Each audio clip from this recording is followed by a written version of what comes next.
嗨，你好，来看看今天的天气。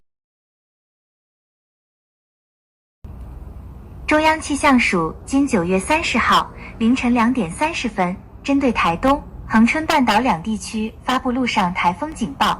山陀儿台风目前来到台湾南方海面，之后将逐渐转北到北北东，东台湾将有豪雨发生，而大台北及南高屏亦有阵雨，其余西半部未多云。